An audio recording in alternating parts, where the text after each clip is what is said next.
राधे राधे। माघ मास महात्म्य 17वां अध्याय। भगवान दत्तात्रेय जी ने सहस्त्रबाहु से कहा कि अप्सरा कंचन मालिनी अपना संपूर्ण वृतांत सुनाने के बाद उस राक्षस से पूछने लगी, हे राक्षस, अब तुम अपनी दुर्दशा का कारण बताओ। स्पष्ट रूप से कहो कि किस महापाप के कारण तुम इस राक्षस योनि को प्राप्त हुए हो। राक्षस बोला, हे देवी, अपने पूर्व जन्म में मैं काशी में वेद पाठी ब्राह्मण था। पवित्र काशी में उत्तम ब्राह्मण कुल में मेरा जन्म हुआ था। मैं पवित्र कुलोत्पन्न शास्त्रज्ञ तथा धर्मज्ञ था, किंतु मैंने दुराचारी और हिंसक राजाओं, शूद्रों, चंडालों तथा पापियों से अनेकों बार दान ग्रहण किए। इतना ही नहीं, मैंने पवित्र काशी नगरी में अनेकों पाप भी किए।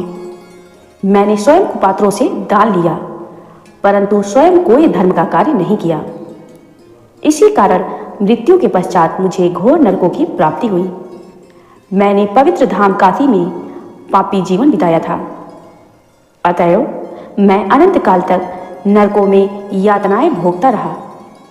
अपने पूर्व जन्मों के हाल बतलाते हुए राक्षस ने कहा, हे देवी, नरकों के भीषण दुखों को भोगने के पश्चात 2 बार गिद्ध रूप में, 3 बार व्याघ्र रूप में, 2 बार सर्प रूप में, 1 बार उलूक के रूप में तथा 9वीं बार शूकर योनि में भी मेरा जन्म हो चुका है। अब 10वीं बार मुझे यह राक्षस योनि प्राप्त हुई है। इस योनि में मैं सहस्त्रों वर्ष का जीवन बिता चुका हूं, परंतु मेरा उद्धार नहीं हो रहा है। मैंने अपने इस वर्तमान निवास क्षेत्र को असंख्य निर्दोष जीवों की हत्या से 3 योजन के विस्तार तक जीवनहीन कर दिया है। मैंने अनेकों निरापराध जीवों की हत्या की है, जिसके पाप से मैं घोर दुखी तथा अशांत हूँ। हे देवी, आपके दर्शनामृत का पान कर मुझे अथाह शांति मिली है। अब आप कृपा करके मेरे कष्ट निवारण की युक्ति बतलाने की कृपा करें। राक्षस के इस प्रकार दीनतापूर्वक निवेदन करने पर परोपकारी अप्सरा कांचन मालिनी कुछ देर तक विचार करके बोली, हे राक्षस, मैं तुम्हारे पाप कर्मों से अवगत हूं। तुम्हारे कष्ट निवारण की युक्ति मेरे ध्यान में आ गई है। मैं तुम्हें अपने अगणित माघ स्नान के फलों का कुछ अंश दान करूंगी। इससे निसंदेह तुम्हारी मुक्ति होगी।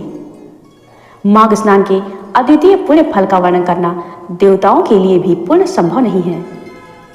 हे राक्षस, इस पुण्य फल का मुझे स्वयं अनुभव है, इसीलिए मैं तत्काल तुम्हें अपने माघ स्नान का फल दे रही हूं। तत्पश्चात कांचन मालिनी ने अपनी वस्त्र निचोड़कर तथा हाथ में जल लेकर संकल्प कर अपने माघ स्नान का फल उस राक्षस को दान कर दिया।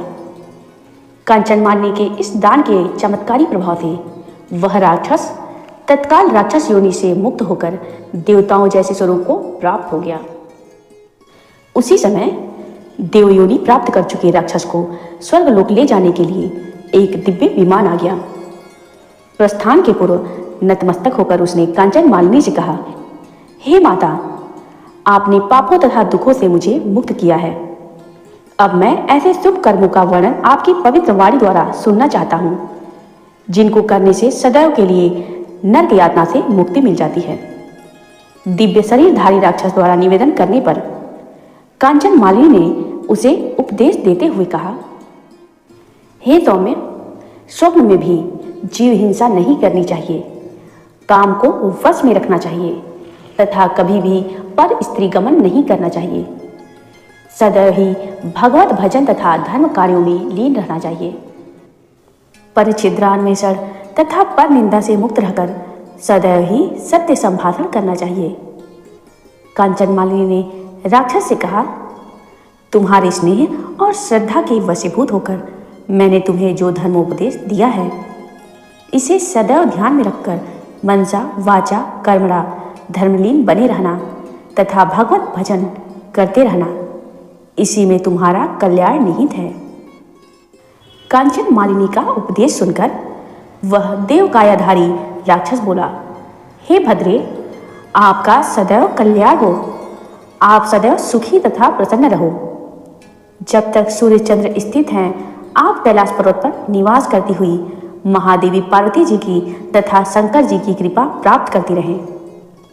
ऐसा कहकर वह देव कायाधारी राक्षस विमान पर बैठकर देवलोक को चला गया तथा अप्सरा कांचन मालिनी भी आकाश मार्ग से कैलाश पर्वत पर चली गई। भगवान दत्तात्रेय जी ने राजा से कहा, हे राजन, जो भी श्रद्धालु इस अध्याय का भक्तिपूर्वक पाठ करेंगे अथवा सुनेंगे, वे समस्त पापों और संतापों से मुक्त होकर सद्गति को प्राप्त करेंगे।